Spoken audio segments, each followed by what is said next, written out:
Psalm 58, vers 1 tot 12. God se oordeel is regverdig.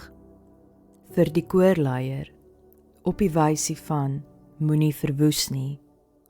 Van Dawid, 'n gedig. Julle wat regeer, is julle uitspraak regtig regverdig? Is julle beslissings oor mense billik?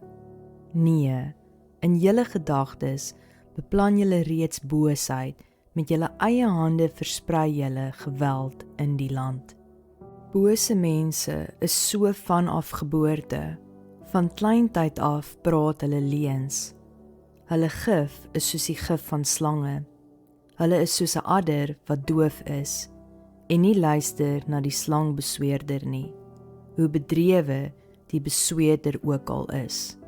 God slaan hulle tande stikkend in hulle mond. Here, breek die slagtande van hierdie leeu's. Laat hulle verdwyn soos water wat wegsypel. Laat hulle vertrap word soos droë gras, soos 'n misgeboorte wat wegsmelt, soos 'n doodgeborene wat nie die son sien nie.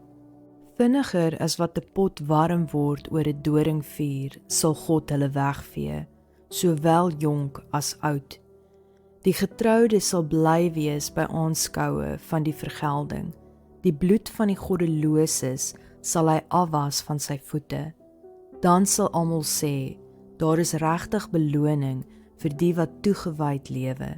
Daar is beslis 'n God wat regverdig oordeel op aarde.